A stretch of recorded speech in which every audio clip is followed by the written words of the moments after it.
Alright, Jeff, Cissy Strut.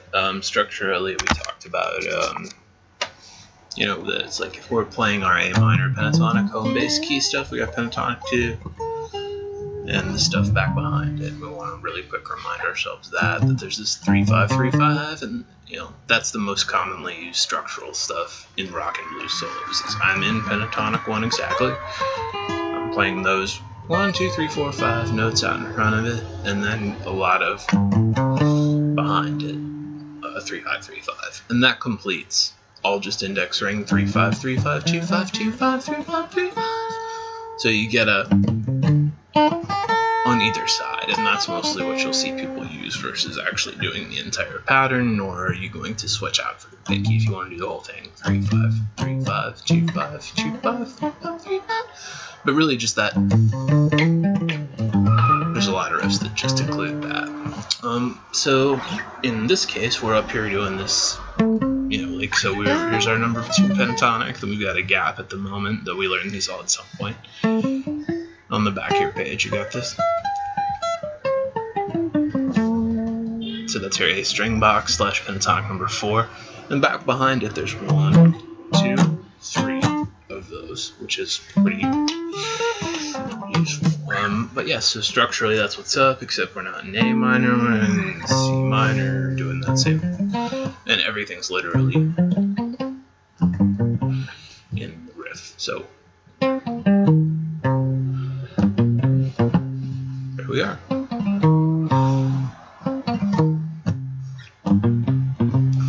Cool. And believe it or not, the whole time I'm like, and then we get these shapes. One of them's like, if we were actually playing pentatonic 2, it would look like. So yeah, here's a full bar chord. Here's an F chord shape. Here's what we're actually doing, just that portion of it, and don't do it with like 3 fingers. Just you know, do whatever position accommodates it. It's probably thumb over top, but yeah. So that's like a D chord shape. So it's down, up, okay, and I am this whole time. You know, just in slow mo, it's like. You know, that's just how we play guitar, so there it is. And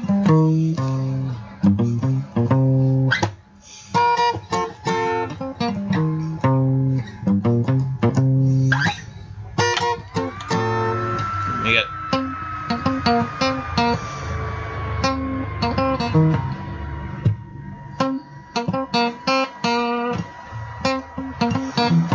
and I wrote in faintly this. That's what the organist is playing, and it's a fun thing to throw in if you want, instead of just same frets, but either way that'd be like extra credit. Either way, there we are.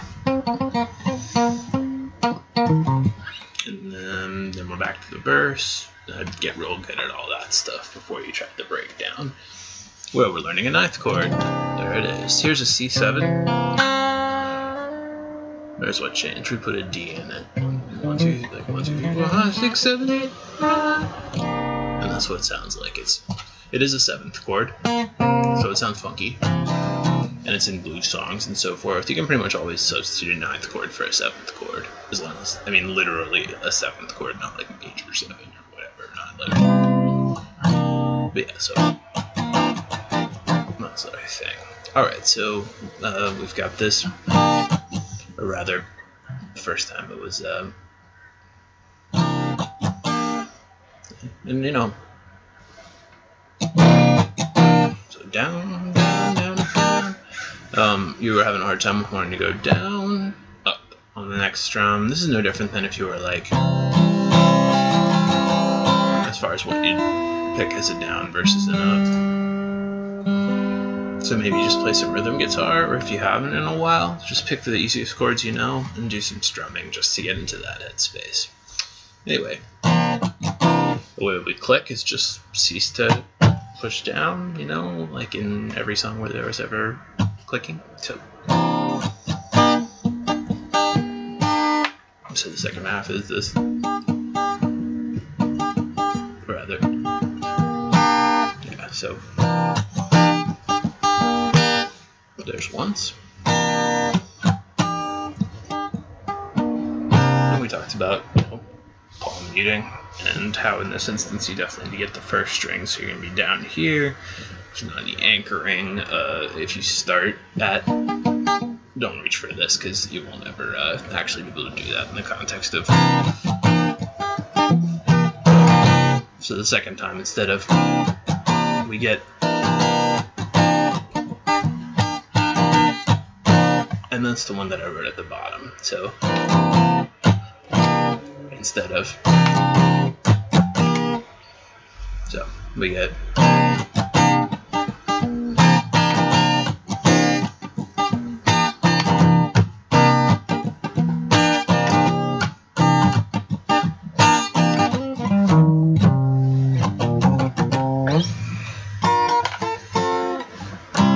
Cool, there you are. And if you were going to solo against this, pentatonic C would work, even though it's a major key song very clearly. So would major pentatonic or major key songs, but that would sound like you're taking an Allman Brothers solo. So since it's a funky song, is what sounds right, even though that's playing the C minor pentatonic, which is what we're playing in the main riff. So that's a major chord. But there we go. That's just the nature of blues and so forth, where like in Yonder Wall and other songs we've played, even though it's not exactly literally a minor blues, minor pentatonic is what sounds correct as the solo scale for it. Like in rock songs, it just sounds like rock and roll or blues. Alright, bro, there you go, enjoy the meters. You might also check out the JBs. It's an instrumental James Brown project with a lot of great shit like this. So the JBs, there's like the Anthology 2-disc or whatever. Keep that. Cool.